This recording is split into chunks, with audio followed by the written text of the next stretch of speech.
ครับพี่น้องครับสวัสดีพี่น้องปองไปวัชุผู้ทุกคนพี่น้องยินดีต้อนรับไปสู่สองเพื่อไม่ให้อยู่หากินพี่น้องมื้อนี้ก็มาเล่าดองพี่น้องเลยมาเล่าดองพากันขึ้นมาหาเล่าดองแล้วพี่น้องเพราะว่ามันยับจอเข้ามาแล้วพี่น้องเอ้ยบ่กี่มื้อกี่วันนี่พี่น้องโอ้ยทั้งคนคูเพื่อนบ้านน้อยทางนี้มีใครอยู่บ่ มาเล่าเจรานมาเล่าไอลานพี่น้องสิพากันมาคำว่าอุ้มดีนะประเด็นสิพากันมาหาเราแขกเราคนเรามูเราคู่นะคะจะมาหาไอลานก่อนพี่น้องเราแขกเราคนผูกแขนนี่แหละจ้าพี่น้องค่ะกราบสวัสดีทักทายเอฟซีบัสสุทุกคนเด้อมื้อนี้วันวาเลนไทน์นะคะแฮปปี้เบิร์ธเดย์วาเลนไทน์นะคะมากุหลาบสักดอกได้เหรอได้ของหวานอะไรพี่น้องมาฝากจีร้านมาได้ยังขึ้นมาปั๊บแดดลงค่ะดูทางผมจ้ะนี่ก็คือกระต๊อบของนางนั่นแหละค่ะสวนผักของนางอยู่แกเราพาไปเบิ่งสวนผักเลยไปอ๋อ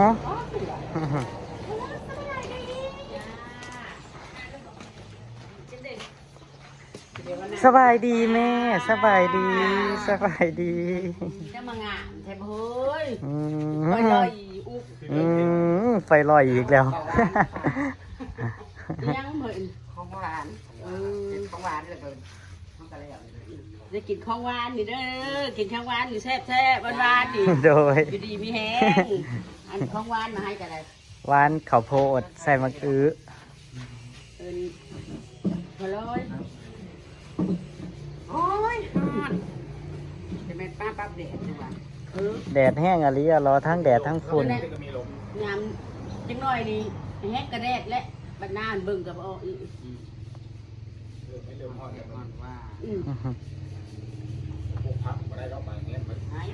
พักเจ้ากระง่ามได้แนมเข้าไปเบิ่งมาเล่าได้น้องนะสิผมแพนเห็ดดอกเอาพัวละได้ก้อยแม่หน่อยในคลิปในเป็นก็ดีแล้วโอ้ยค่อยว่าฉันมาดีเฉยค่อยว่าอ้าวนะแค่น้อยนี่ละมาย่อมมาแย้มเป็นความตัวหนึ่งแนวมันเล็ก200พวกหน่อยตัวหนึ่งขาดอกย่านั่นก็เอาแล้วนะ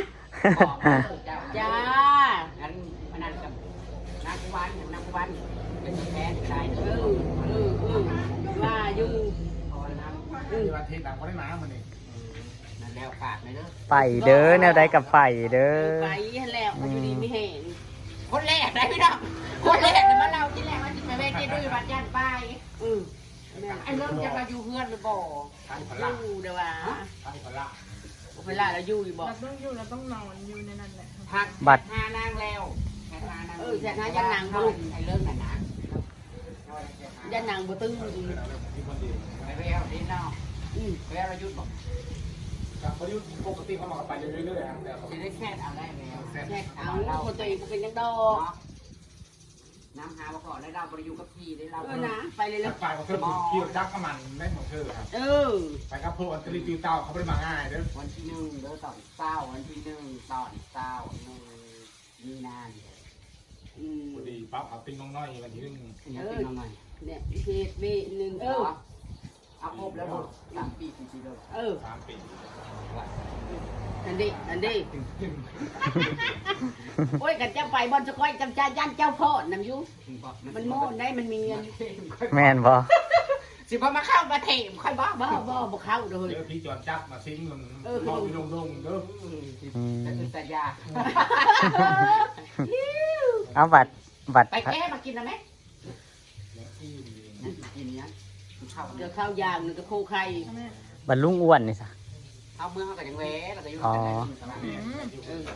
ถ้าโทรหาเราอยู่จักเร็ว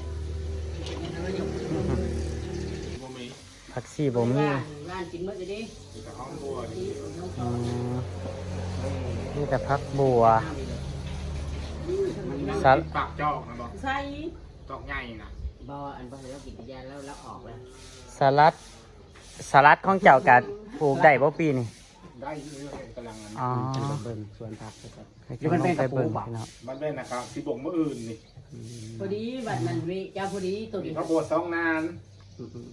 คำที่1ทันอยู่ทันลายอยู่คำที่1ทัน พักโบจะดึงสิบ่นั่นถูกบ่ พระโบสถ์เนี่ยว่าเพิ่งกับค่านี่พอดี พอดี พระโบสถ์ ถูกแค่น่ะ เพราะว่าของตอนแรกว่าสิเช้าของเจ้าของนั่นลงหัวเบิดแหละ2นานบักใหญ่นะที่ปลูก ได้ เอก ง ระ อ โหล ยู่ ก เรือน นี่กระยอนเอาแม่ค้าเขาแม่กระยอนให้เขาจะได้ที่กระดึงออก นั่นแห จะ ละ ได้ที่เป็นก้นเอาปลา อืม จะได้จังที่นั่นอย่างละเลือกเอา ทักษะรักกันมันไล่ขนปุ้งเลยนางไม่ได้หายบัดนี้10 กิโลนะโค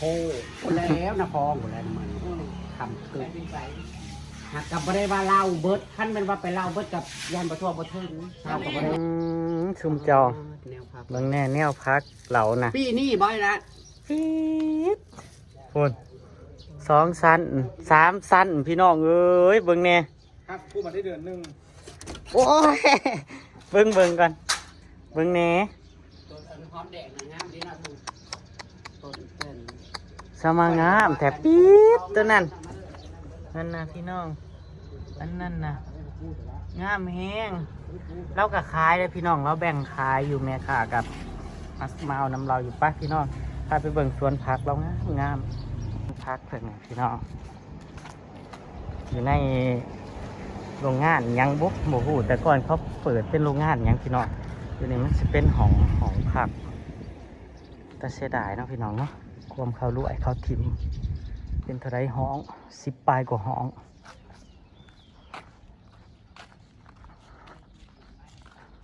เก่งพี่น้องเก่งมันหาง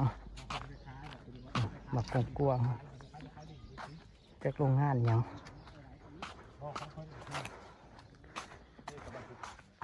เราก็เลยมาเสาปลูกฟักเราก็เลยมาเสาปลูกพักพี่น้องปี๊ด สวนกลางแดดเลยนะพี่น้อง คืองามแท้นานนี่ ของนางเป็นของนางงานต้องสร้าง นี่อันนี้เขาให้ร้านจะมาเบิ่งเฮ้ยพอดีทันนี่นะ ที่น้ำนี่มัน ทันติ ทันยังอีก10 มื้อ ยัง เนาะ อีก2 อาทิตย์ มื้อ15 มื้อ24 มื้อ ปี๊ดผักบัวงามแห้งเบึงในน้านไงกระดอ ป้าดเหมือนแปลงนี่นะมันสิได้จักพัน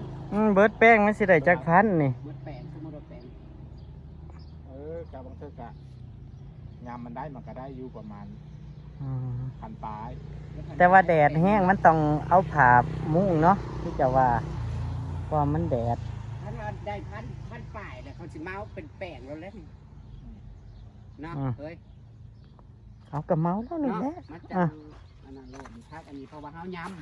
ำก็ได้เนาะ ย เพราะว่าถ้าเขาซื้อเขาก็ต้องเอาเป็นแปลงใหญ่ๆอยู่แล้ว ก็ได้ ำตัวนี้อัน คนละแนวบ่นี่ กอล์ฟอิตาลีตัวนี้ ตัวนั้นอิตาลี ท่านคือกันบ่ตัวนี้กัน ก็คือการแบบพวกยำนั้นสลัดไข่ผัดว่าพวกจะได้แต่กรอบอิตาลีก็กรอบคอส ของห้องอันบ่าวเอื้อนั่นพักอย่างของเพิ่นน่ะ คอสบ่แม่นพักแก่ขายพักแก้วหั่นนะสลัดแก้ว อ๋อพักอันนั้นแท้โอ้ยมากับเบิ่งปั๊บแดดนะพี่น้องเอ้ย โอ้ยแดดแห้งอะไรพี่น้องเขาสิเป็นลมแดดคักแดดว่าอันนี้ปกไว้พี่น้องที่ระบงใหม่มึงเนี่ยงามแห้ง ติดปลายได้หนึ่งติดปลายได้หนึ่ง ตัวนี้กับแก้วบ่ นี่ล่ะ ตัว จะ นี้ พอดีพี่น้องเอ้ยมืองานเนี่ยจะสิกะ กรอ สิ บห่อ เสียนอุดหนุนพักอันไอ้ร้านนี่แหละน้ำ เอาน้ำเพิ่นนี่แหละ เนาะ ต่อพักเพิ่นหลายผู้ดีท่านพี่น้อง มือวันอัน มือวันงานเฮานะพักเราผู้ดีกำลังกินแสบเลยเนาะ แต่พอกินหน้ามันแล่นมาเอา ทั้งผักหอมผักแฮมอิหยังอีกพี่น้องผักหอมผักบวนมึงเนี่ย อันนี้เป็นวงใหม่นะ งาม แป้งขึ้นมาเลิศนะคะ แป้งพักนั่นบ่แม่นธรรมดาเด้อพี่น้องหมอยพักมันงามจังใดแป้งพักเพิ่นน่ะก็อิฐอย่างดีได้แป้งพักเพิ่นน่ะ เขาอุปโภคตัวทอนมืองาน แสดงว่าคล้ายเนี่ยคล้ายเป็นโล โลละสาว โลละ20,000 โลละ20,000กับตกอยู่ประมาณ4เอาไล่ไปโล40 บาท เขาคัดเป็นโลเขาตัดแต่ยอดจอม 40 บาทพี่น้องโลละ40 บาท โลดให้โลดแบบ อาจสิบ่ถึง40 บาทพี่น้องประมาณ30 ก ว่าบาท บ่ได้ว่าเอาบนทีบนทางบนไปกบแก้ไม้ค่ะ ประมาณ เป็นจอม 30 กว่าบาท อืม พันสาวพันกันเนาะโอ้ยโอ้บอกทำอะไรเงินเท่าใด ลายบุเป็นพี่น้อง งามมาจ้ามาจ้าผู้ใด มาเด้อผู้ใดสนใจพักเพิ่นก็เด้อผู้ใดอยากอุดหนุนผู้ใดอยากซื้อหรือว่าซื้อแจกซื้อเฮ็ดโล่งท่านซื้อให้ญาติพี่น้องก็ได้เนาะซื้อเข้าวัดก็ได้ซื้อเข้าวัดป้งวัดป่าซื้อไปถวายวัดก็ได้บุญเด้อพี่น้องเด้อผู้ใดอยากอุดหนุนเจร้านก็ได้เด้อพี่น้องเด้อติดต่อเข้ามาเด้อติดต่อเข้ามาพักเพิ่นงามแห้ง พอดีจ้าพอดี ผมไปเบิ่งตัวน่ะของไผตัวน่ะกับของเราบ่ ค่าไหนของเจ้าไหนล่ะ แม่นบ่ตัวนี้นั่นนะ แม่นเมื่อนี่นะ ตัวนี้ก็มีธนาคารง่ายเติมเล่นวันนี้กัน ตัวนี้ โอ้ย ตัวนี้พอดีเลย ปลาเลย งามแห้งปลาแหละ ไปเอาแนวไปเลย ได้อันยู เราปลาสิไว้เอาแนวรอเบิ่งแน่พี่น้องงามแห้งช่วงนี้มันขายบ่ออกบ่ 3.10ได้ได้อยู่7แทน เพราะว่าตอนนี้ ก็ปลูกที่ เพิ่นนั้นง่ายมาอยู่นี่แล้วเพิ่นมาปลูกอยู่นี่เด้พี่น้องเอ้ย อันนี้ลงทีมได้อันเอาน้ำนึงคันเอาไปให้โง่เบิดนี่น้ำ นี่ นี่ ก็ ก็ สิเอาพักอัน นี่ก็ไปให้โง่เบิด อัน นี่ นี้แล้วก็มีผักบัวน้ำแล้วพี่น้องเอ้ย กระโปรงทางขึ้นมาได้ยูมันแดงได้ยู น้ำหนึ่งพอดีพ่อ เพิ่ เนาะ นปลูก2ที่ได้ปลูกอยู่บ้านแดง เพิ่นปลูกไว้ที่ ยูทางตัวพ่อ นี่นะ ของอิตาลี พักอันเนี้ยแซ่บได้ เห็ดสลัดเนาะมันกำลังแบบ เล่นหน้าผัดมูไปจากย้ำอย่าง งาม ย้ำ แห้งงามแห้งอะไร แต่ห้องป้อมมันลงทีมเลยบ่ได้ กำลั ว่าง คือสิหวานคักพี่น้องเลย แม่นพระความปลอมน่ะพอนะว่าแล้วบัดได้อยู่นั้นนึงเลยจะขึ้นเขาเสีย สรุปสิเอาจักหนานทำเรานานเดียวพ่ออยู่ น้ำเดียว นานเดียวมันก็ใหญ่เด้เบิ่งในนานน่ะผูกนานเดียวน่ะสิพ่อ ไปย้ำแล้วก็เข้าไปกินกับลาบก็ได้นะ ก็นางน้ำเดียวที่พอของเราหันเราไม่ได้ เสียได้แต่บ่มีพักซี่พี่น้อง เราไม่ได้รับ พักซี่นะบ่มีพักซี่ลาวบ่มี